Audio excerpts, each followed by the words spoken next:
desde ciertos sectores de la sociedad y ciertos grupos a los que me referiré al final de mi exposición, pretenden borrar para justificar sus propios pseudo-derechos.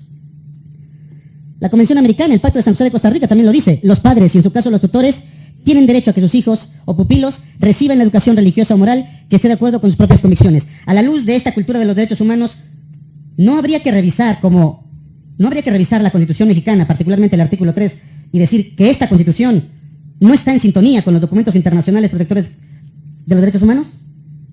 No tendríamos que decir que el artículo 3 constitucional, en esa parte específica, es inconstitucional porque no es, o hay que señalarlo también, no está de acuerdo con los documentos que México ha firmado. La que sigue, por favor. El artículo 5 de la Constitución también es restrictivo y violatorio de los derechos humanos, ¿no? Ahora se puso la expresión por cualquier causa, de modo que el gobierno puede prohibir a cualquier persona que quiera entrar a una orden religiosa para hacer votos religiosos, por ejemplo, por considerar que no es maduro y que en el fondo no es tan independiente para que pueda entrar a una orden religiosa y puede perder su libertad. Ahí está la limitante también que se observa en el artículo 5. La que sigue, por favor. Habría que nuevamente remitir la lectura de este artículo 5 al artículo 18 del Pacto Internacional de Derechos Civiles y Políticos, específicamente en su inciso segundo, cuando dice textualmente: nadie será objeto de medidas coercitivas que puedan menoscabar la libertad de tener o de adoptar la religión o la creencia de su elección. El artículo 5 también debería ser leído con el prisma de los documentos internacionales protectores de los derechos humanos. La que sigue, por favor. El artículo 24 plantea muchísimos problemas. Yo no me voy a referir a muchos, a todos, perdón. Quisiera solamente señalar solo dos. ¿Qué quiere decir el actual artículo 24 cuando habla de convicciones éticas? ¿Qué quiere decir? No se sabe con certeza. Cuando uno realiza un ejercicio intelectual, y para eso se puede remitir evidentemente a cualquier tratado de ética, cuando uno comienza a indagar sobre qué significa la convicción ética, lo que se suele encontrar es que esta convicción va desde el hedonismo, el sensualismo, el ecologismo también es una convicción ética.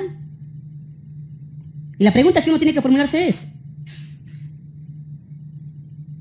artículo 24, que reconoce la libertad de religión, pone de igual a igual la libertad religiosa con este tipo de convicciones éticas.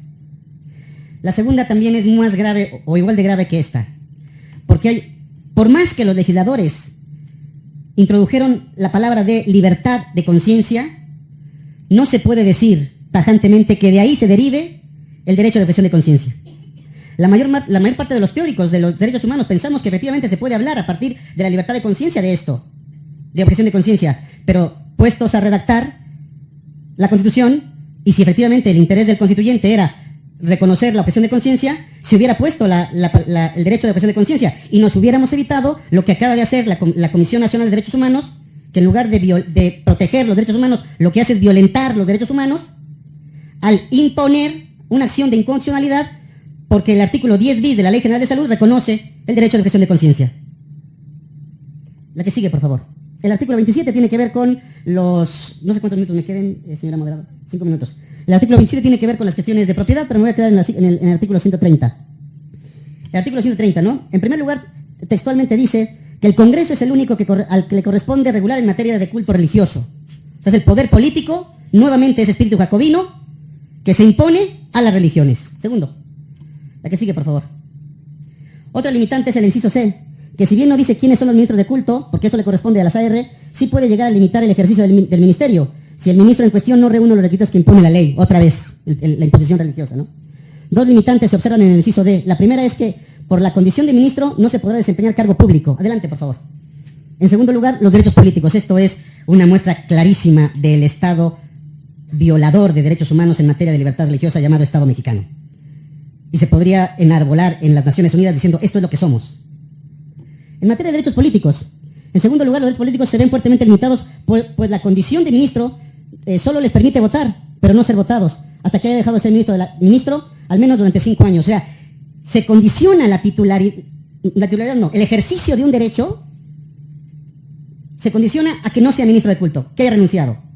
Y segundo, que además hayan pasado una cantidad de años X. Finalmente, Una de las más graves violaciones a los derechos humanos y particularmente a la libertad religiosa es la que sigue, perdón. Es cuando un ministro se opone a la ley, hay una reacción por parte del gobierno. Y es grave porque si esas leyes van contra el ideario religioso de la Iglesia, como muchas leyes que se están impulsando el día de hoy, no hace falta más que ver a una diputada del partido Morena proponiendo el aborto para toda la República, y seguramente va a ser secundada por otros partidos políticos. Yo soy académico, Yo soy académico.